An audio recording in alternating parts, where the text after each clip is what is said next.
We are down a person. If you've been tuning in with us, you may notice we are one square short. Mr. Brian Hayes is unfortunately unwell. We wish him the best and a speedy recovery, but we unfortunately don't have our United States representation today, which could be a good or a bad thing. I guess we'll see what happens.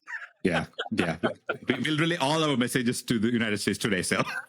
That's right. It's like, hey, whatever we want without repercussion today. Maybe today is the day to do it. Although, in all fairness, I did say last show this was going to be a much more uplifting show. There's been some pretty downers the first couple shows we did on it. We need some optimism, some hope, and so I'm hoping we can bring some of that today. But for those of you tuning in for the first time, welcome. This is Authentic Hustle. It is Vijayan Swaminathan, Kelly Kennedy, myself, and Mr. Colin Harms. And missing today is Mr. Brian Hayes. The four of us are Authentic Hustle. And what is this? What is this show? This show is essentially an entrepreneurial talk show. Nothing is off limits. We talk politics, business, personal life, you name it. It's all up for grabs, no holds barred. I love this. I'm really excited for what this is going to mean. It's kind of like a free space a little bit. I don't have this free space on the Business Development Podcast. It is not as free. I don't have the freedom to kind of do the things that I'm hoping we can do here. So I guess we'll see. We'll push some limits. Hopefully we don't get banned, but time will tell. Yeah, get banned. Yeah, for sure. Well, Colin, why don't you lead us off today? What is your topic for the day? Sure. I'm in a whole new headspace this week. Amazing. Very good. Part of that, I think, is due to the weather forecast here. I think we woke up to about minus 28, and a week from now it's going to be 14 above. So that's welcome to Alberta. Yeah, can't wait for the spring weather. And as funny as that is, I think our moods can shift. I'm pretty good at staying happy, even if the weather's not happy. But I've been going along a track of a different thing. And I think we were talking about it earlier, is what's going on in my mind is we get down a hole of uncertainty and risk in the economy, and that can really drag us down, even our mindsets. So I've changed it up to how do I get out of that funk, right? Yeah.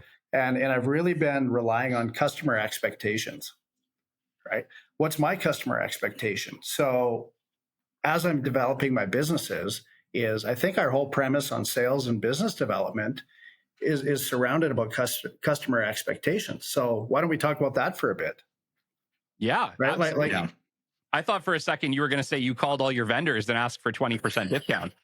Yeah, I will. I'll touch on that. I will never do that.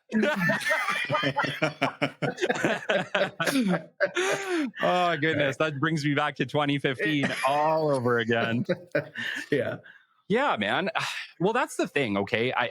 We tie so much of our mental health, I think, as entrepreneurs to the world around us. Unfortunately, there's so much influence.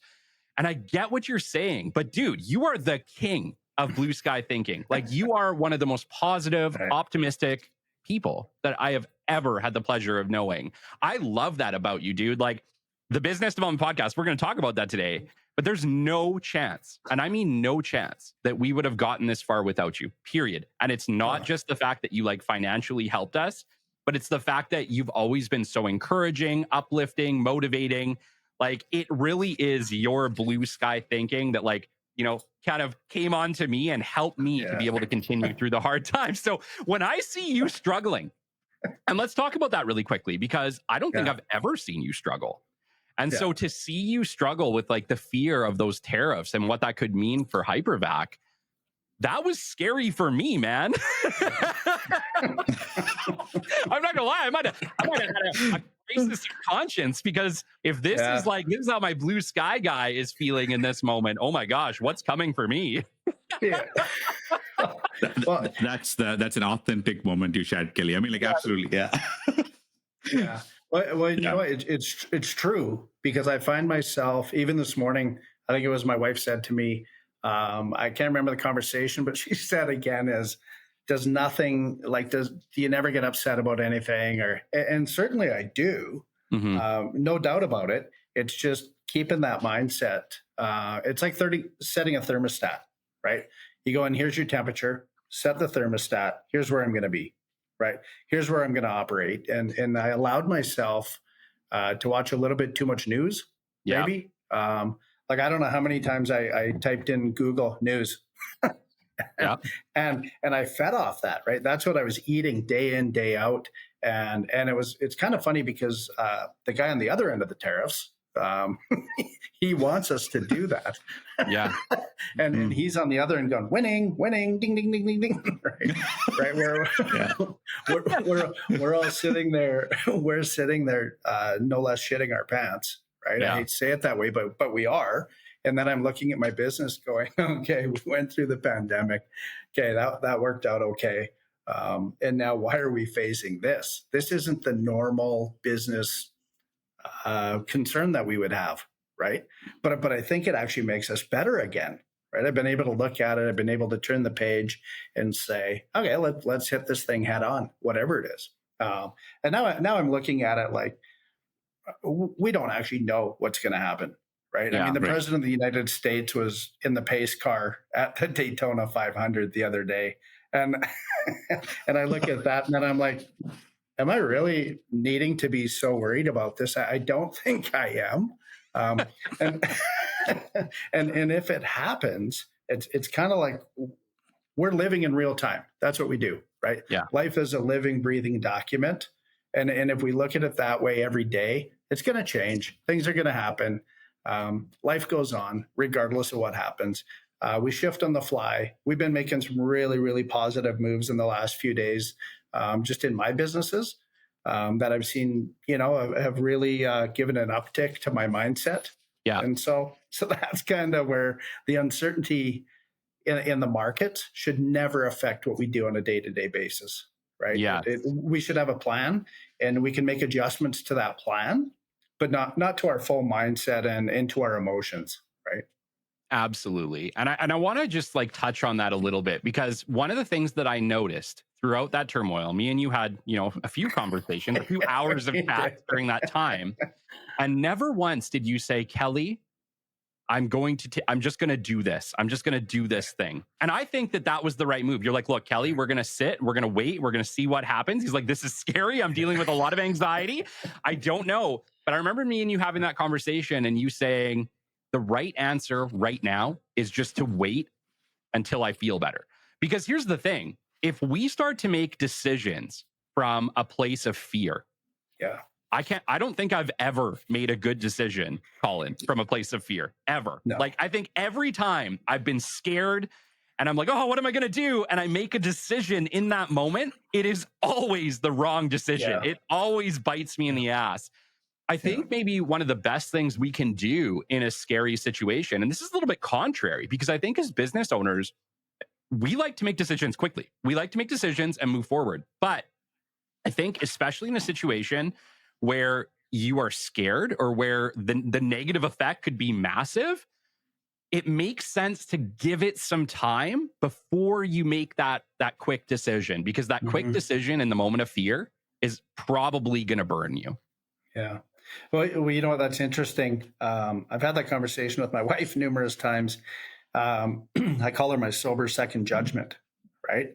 Is I go to her and then she calms me down, and she keeps on saying the same thing through a few different situations, is give it some time before you react or respond, right? Just give it some time, whether it's a half hour, an hour, a day, depending what the situation is, because she always says to me, she says, I don't work for you. So I was just asking a question. I wasn't looking for a solution. Yeah, we don't do that well. I'm really bad at that. And you do.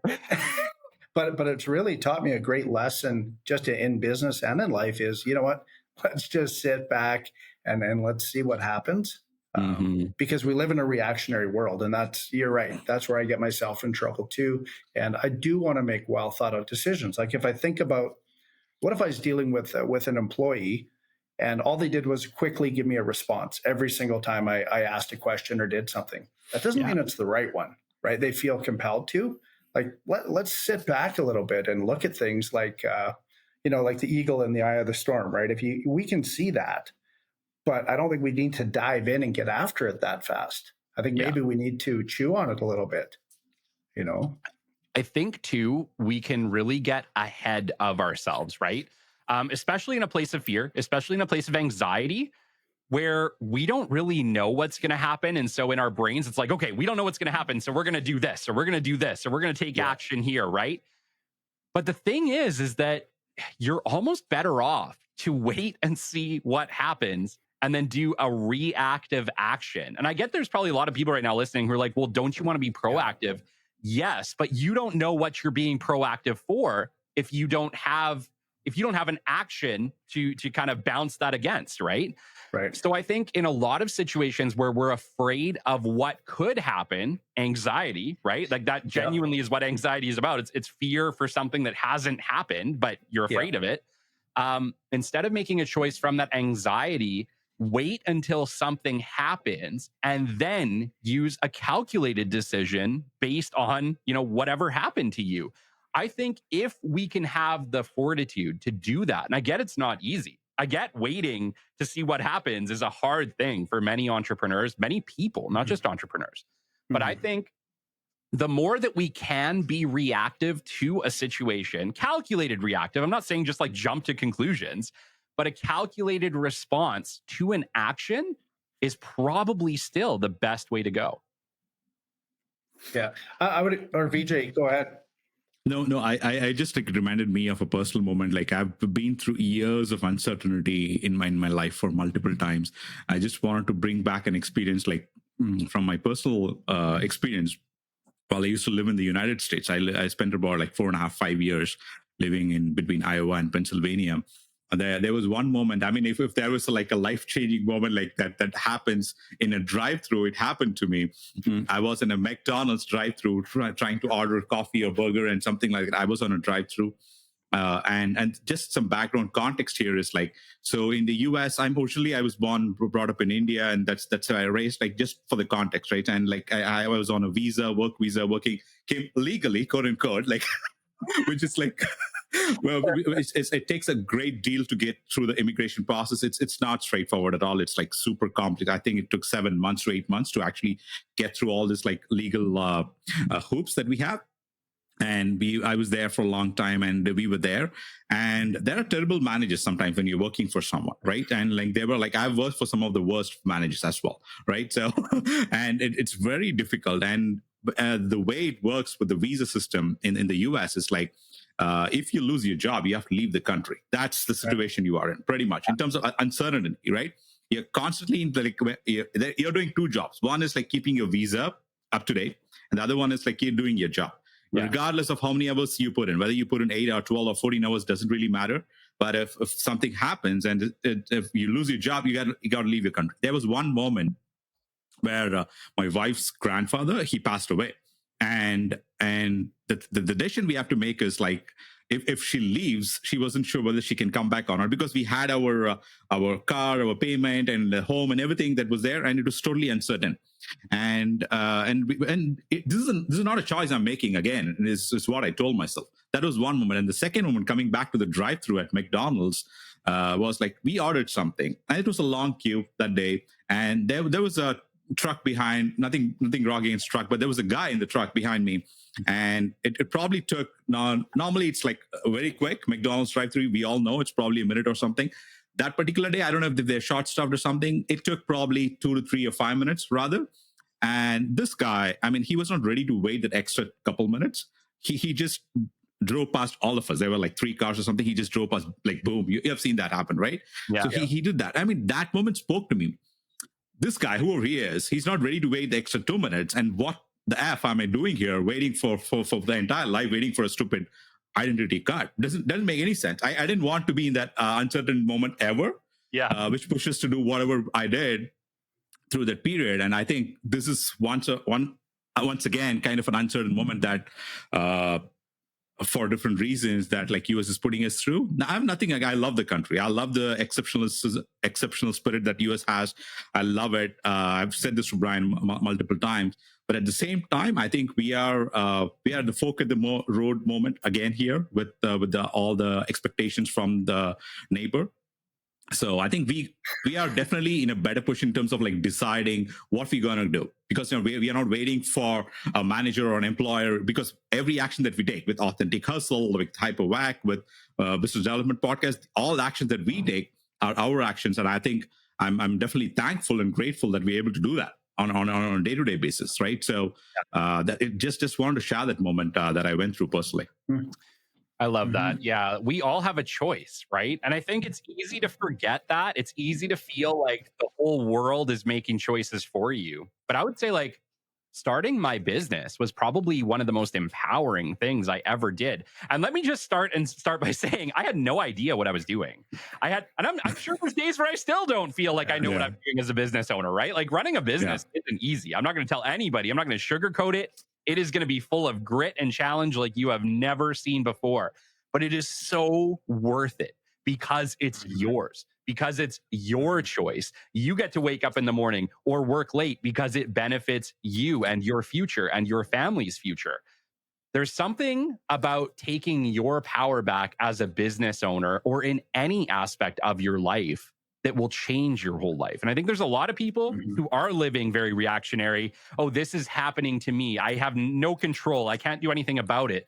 But the funny thing is, by having no control, you're at the whim of the world, and the world is going to kick the shit out of you. If you are at the whim of the world, it's going to kick the shit out of you. You have to take your control back somewhere. Even if you're an employee, you got to find the situations in your life where you are in control and take those actions. And maybe that's doing exercise once a day. Maybe that's doing a side gig or a side hustle. Maybe that's launching your own podcast, right? Who knows what it is? Yeah. But find something that you can take your power back and it'll change your life. Well, and you know what? I'm glad you said the word side hustle, because I've been thinking about that a lot, and I've lived my life a lot of years with a side hustle, and it's been successful for the most part. I have a lot of people ask me questions. Hey, I want to start a side hustle. What should I do? Do you have any ideas? Well, I don't have any ideas for you, actually, right? I could make some suggestions, but those are things that resonate with me. But to touch on what you said, Kelly, is those victories from those people, why they feel that way when they're, let's say an employee takes on a side hustle and then he starts to see small victories. He takes that pride in entrepreneurship because that's his or hers, right? They can grasp onto that. That's something that they did and they succeeded at, right? It's like they won the race, right? They're not winning somebody else's race. Like, I find it very hard when I listen to my kids, right, going into the work world, and I listen to things they see, and I can find very easily when they're in a group, and not that they're not doing it, they're doing it too, but they're telling me, hey, Dad, like, so this is what's wrong with the system. My one's working in a hospital, right? And I'm like, ooh, here we go. Like, I gave birth to one of these, right? Like, I raised a kid that's thinking like this. But they go all day, 8 hours, and they're amongst a group of people complaining on their lunch breaks or on their drive or wherever they're going. That mindset's being formed right away. Yeah. And then they say to me, hey, Dad, I want a side hustle. I'm like, well, you don't even have a hustle. Like, right? Like, how are you going to have a side hustle? But I think on the entrepreneur world, those side hustles really give us the ability to grasp wins. Right? It's small win after small win after small win. So you're willing to take the hits because it's your business. Yeah. Right. It's like you said, it's very hard. It is very hard, but it's easier for me to take a hit in my own business. And maybe I set a budget and I don't meet that budget. I don't meet that revenue forecast. But you know what's different for me is I don't have somebody on the other side of the table other than the bank or my partners. Right. Saying, oh, better luck next year. Oh, you didn't reach your bonus. Oh, you didn't get this. Oh, next time you'll get it. And then I'm setting my own expectations, right? I'm setting what's realistic here, right? And when the proverbial shit hits the fan, I can sit there and deal with it and move on, right? Yeah. I don't have Big Brother behind me staring at me saying, remember that time this went wrong? Yeah, it did, but let's move on. Yeah. Right. And that's the part of business that can be hard, but also be fruitful at the same time. Yeah. Right? We realize, I guess, the profits of it isn't just monetarily, right? It's mentally, it's physically, it's Huge. everything it does to you is the big part of it. And I think, like Kelly, for you, like we talk about it often, offline is how hard it can be, and how we both think in VJ where we should be or where we could be, right? Yeah. Well, guess what? We are where we are today. Yeah. That's where we are, right? Where could we be? We can only be one place, right where we are today. Yeah. Yeah. That's it. That is at times. Right. Well, my gosh, I'm going to take that cue and I'm just going to lead really quickly into mine, because I think that that's a perfect segue into my topic today, which is when people come up and say, wow, it's like you're an overnight success. And I want to talk to that for a second, okay? Because, I was doing some digging this morning and finding some really cool facts on the BDP. At this point, we're actually the world's leading resource on business development content. We have over 7.5 full days of business development content if you were to listen to the BDP from the start to the finish. For anybody doing that, let me know. That would be incredible. I'd love to hear from you. But that's pretty incredible. And we did it in 2 years. We're just at 2 years, 1 month actually, of the BDP where we sit today. But it may seem like an overnight success, right? It might seem like that. But I can tell you it was not. It was very much not. And for that, like 178 or 180 hours of content, there was at least 1,000 hours of work behind that content.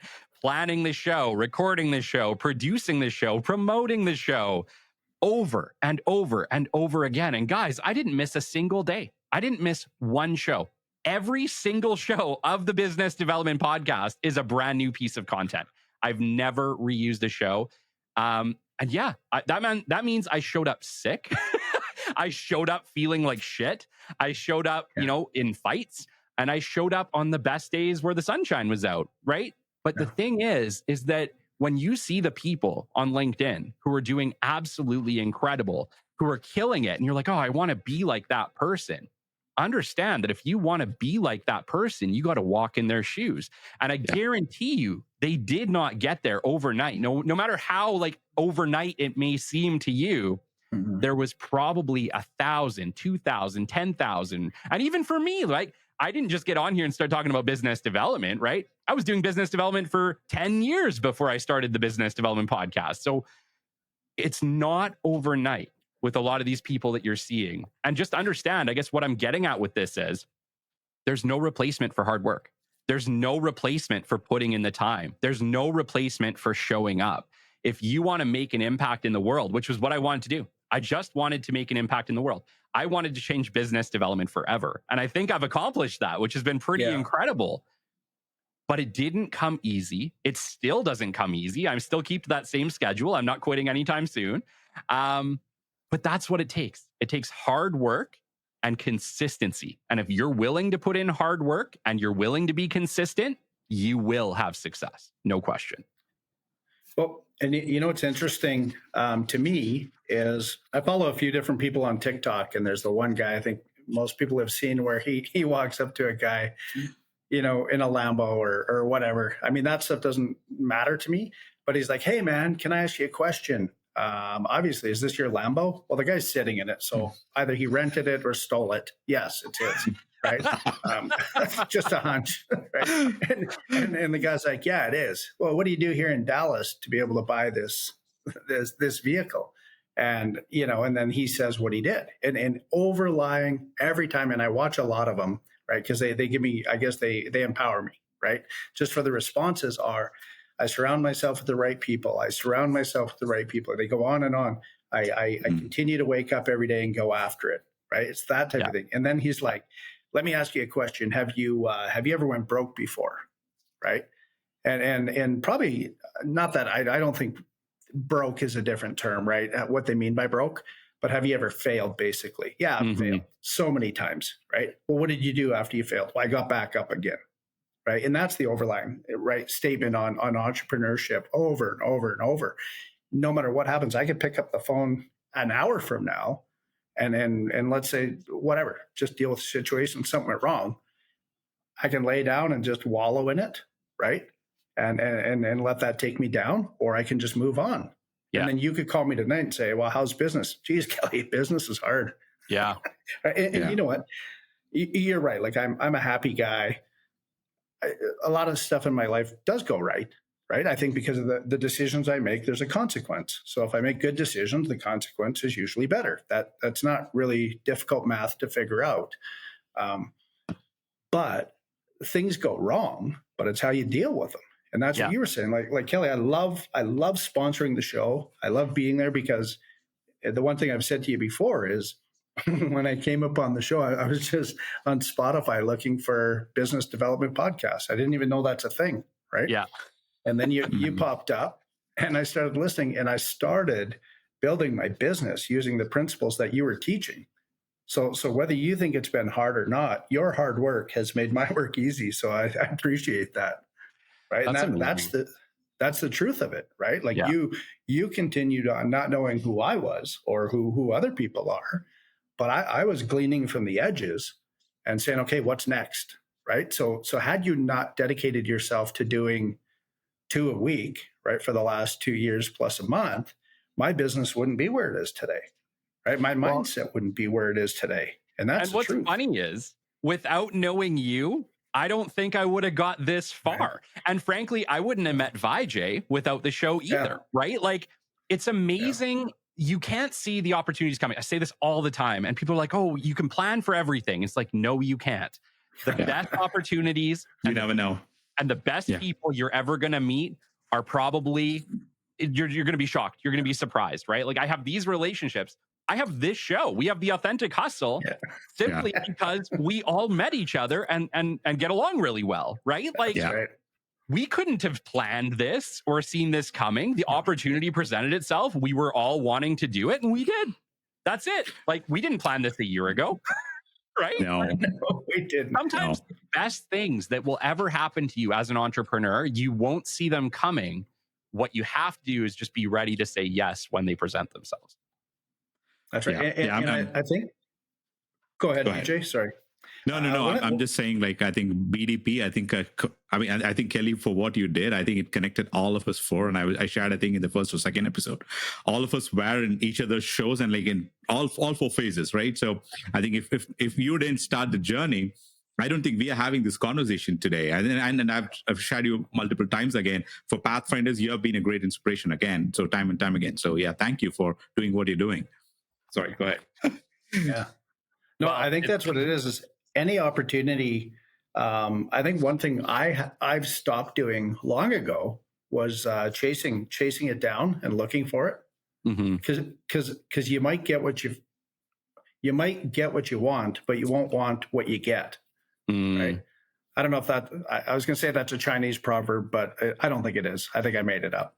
But well, hold on. If I got everything I prayed for, I probably wouldn't be happy. So that's it, right? Like, it is what it is. You're absolutely right. We can't see what we need. Yeah, and if we wake up every day constantly chasing, you're never going to catch it, right? And some people would say, well, that's the goal. Not for me, right? Like if you're in the NFL, you want the Super Bowl, you got to win it, right? We have to have our wins, right? And then continue on.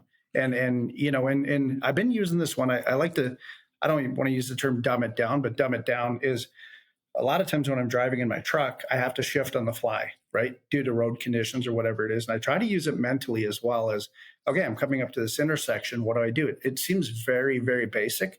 I'm coming up to the situation in my business. What do? I have to shift on the fly. I have to turn the dial. I have to adjust for slippery roads. I have to adjust for, you know, muddy conditions, whatever it may be. And all I have to do is push that button, right? And turn that dial. And I don't have to turn it a lot. It's not like you're doing a 180. Everyone says, oh, you got to do a 180. No, you don't, right? You just turn the dial. Just turn the dial, right? Whether it's 1 degree or whatever it is, just turn the dial, right? And it's amazing what can happen, you know. And I was looking outside this morning because, I mean, we've had great weather for winter as it is in Canada until the last few weeks. It's been a short time, but it's amazing how in my world of blue sky thinking, and I got it because of blue sky, right? The second I get blue sky, it can still be minus 28, I don't feel it the same way. Right. Mm-hmm. My mind opens up, it expands. I feel better about the thing. My outlook is better. But that's it, man. Yeah. Well, and let's talk about, like, let's go back to getting everything we ever asked for, right?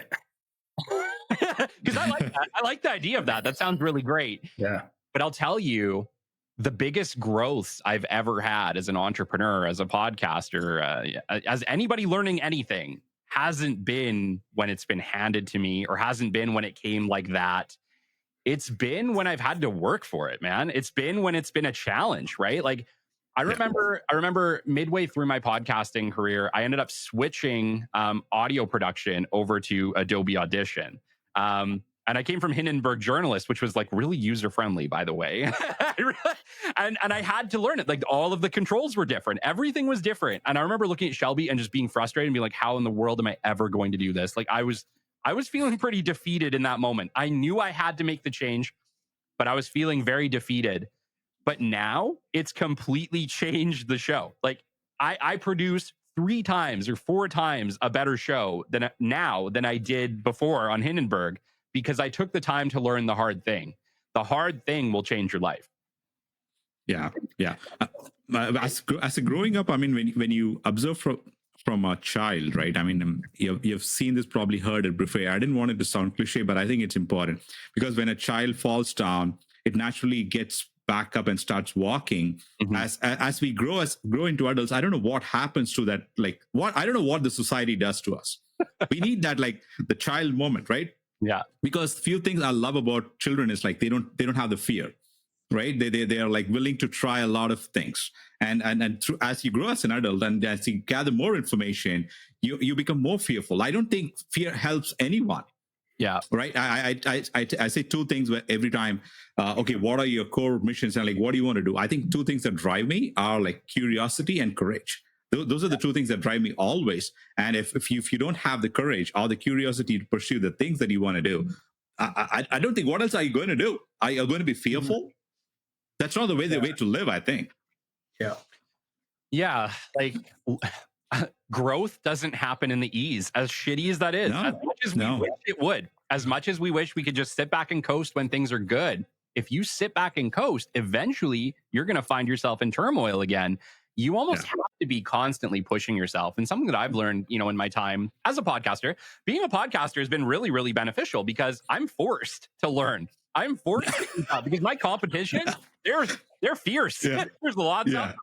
And they're always updating and upping the game. And I've had to learn and update and up the game with it. But every time I learn a new skill, every time I do something a little bit better, it makes me a lot better. And it makes my skills that much more valuable outside of the podcast even. Yeah. Well, and you know what I've been seeing too is really drawing from experience, or experiences, I guess, is every time I have one. I had one yesterday with a real estate company, just a new situation that I've never dealt with before, and dealing with a broker on it. And afterwards I said, okay, let's print this out, right? And actually, let's go back and review it. And let's keep that, you put that in that binder for that day if we ever need this again. I think and it came to me last night. I'm like, that's what experiences is.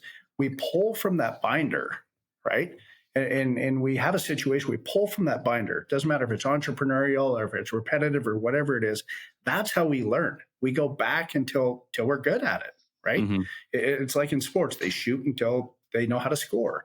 But I saw that in this situation, and I thought, okay. And I asked the broker, I said, would you mind sending that to me in an email? It was a phone call with the bullet points of what needs to be done, how we need to address it, how we need to, just, it wasn't a big deal, but it was a new situation. And I think because one of the guys on my team is newer in training, but it was for, as much as it was for him, it's for me, right? Because he always says, oh, you always have all the answers. Well, no, I'm getting better at asking the questions, right? Could you please send this to me? Because this is an experience we're going through. And I find the more I do that, and I hope I can consciously do it more and do it better, the better I become, right? That's that experience I can pull from, and the situation just becomes that much better. Kind of like you were saying with updating equipment and changing. It's kind of like when we're starting this, the live feed on this show, like I'm getting butterflies and I'm like, oh my God, send me the link again. I don't know what to do. And I'm like, it's 11 o'clock. Why aren't we starting? Like I don't, but I'm really bad when it comes to this. And I'm like, I don't see it. And VJ, you're saying, just share your screen with me. And I'm like, what, do I hand it to you? Like I'm not.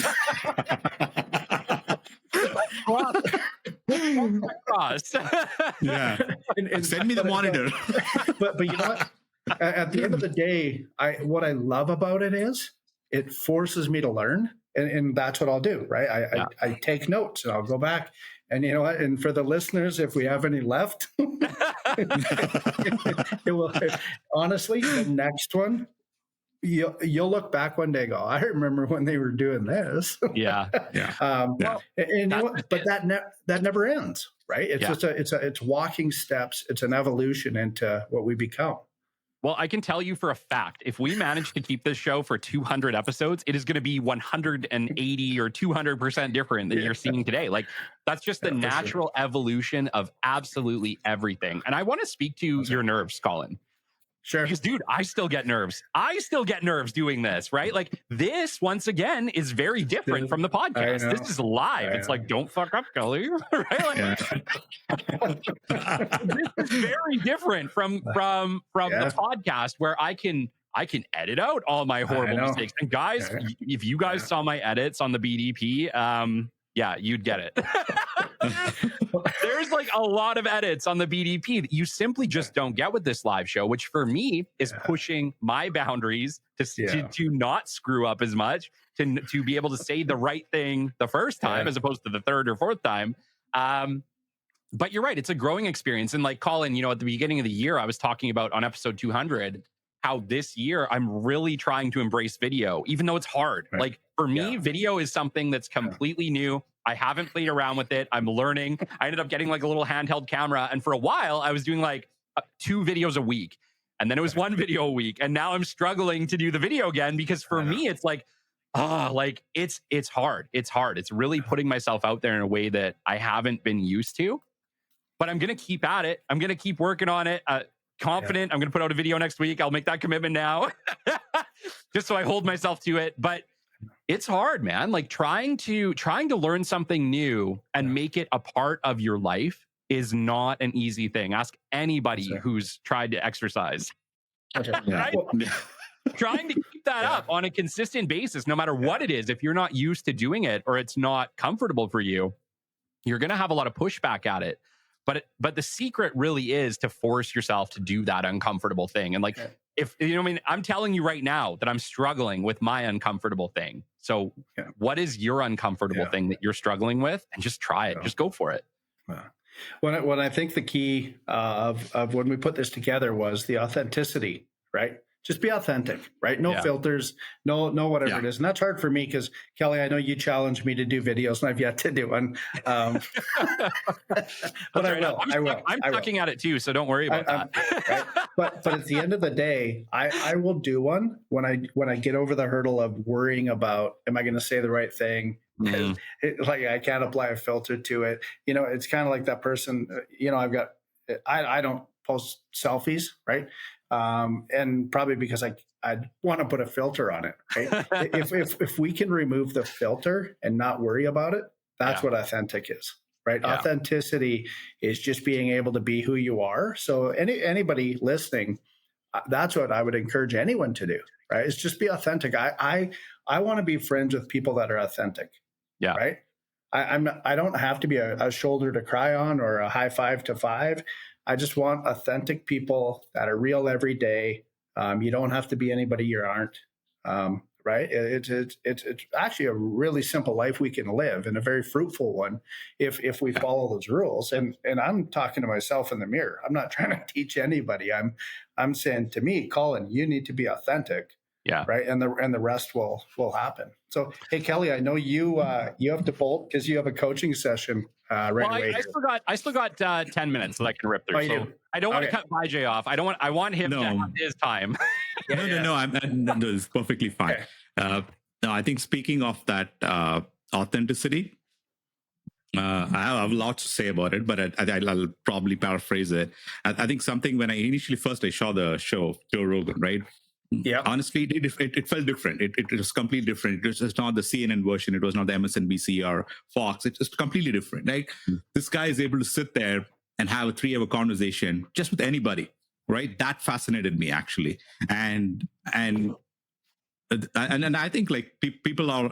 I mean, Elon said multiple times by now. I think to leaders and founders and thought leaders across the world, just be yourself and you post your tweet. Don't have someone else, a team, post it for you, because like, yes, sometimes you'll screw up, you'll make mistakes, but that's okay. I think it gives a more natural tone to what you're trying to convey, and you can connect directly with people. And I think that stuck with me as well. And spending a lot of time in the corporate as well, what I found is there is no authenticity. Right? People are like, I cannot have a surface level conversation, like, period. I've told this multiple times, like, I cannot do it. Just cannot do it because I'm tired of the good mornings and the Merry Christmases and the Happy New Years that you don't mean anything when you say it, right? So I told myself, like, the only thing I can be is be myself, right? I cannot be anyone else. I cannot be Colin. I can only be VJ. That's it, right? So I think I got to live that, and just like when we do Pathfinders and when we talk to them, it's fully unedited. We just talk about anything, and it's not bound to a particular topic, but we talk about anything. I think I'm fascinated by Joe or Joe Rogan for all the good or bad, but definitely I think having that unedited, authentic conversation takes you somewhere. It took me somewhere. Right. I mean, maybe it took us here, right? I mean, whatever it is. So I'm so fascinated about that. Being authentic and being part of the authentic hustle, guys. So we're happy. Yeah. First off, we're happy to have you. Yeah. Second off, Pathfinders, you're doing an incredible job with Pathfinders. It's going to be a long time show, Vijay. So, keep at it. As much as you give me credit, I think you're doing an incredible job with Pathfinders. So right back at you. Colin is doing Blue Sky stuff. It won't be long. I have a feeling it won't be long until we get the Blue Sky podcast. It's coming. Yeah. I love the name already. But I do have to say, guys, it is an honor and a privilege to do this show with you. So thank you so much for being co-hosts with me on this journey that is going to be Authentic Hustle. It's incredible. I love chatting with you. I wish Brian was here. We missed our take with Brian. So can't miss you, Brian. I hope he's watching live. I hope he probably is. He probably is watching. He probably is watching. He's watching it. I hope you feel better soon, Brian. Yeah. Well, I think that takes us to the end of episode 3 of Authentic Hustle, guys. It's been a pleasure. Thanks for doing this. Thank you, everyone. Thank you. Cheers. Bye now. Have a good day, everyone. Yeah.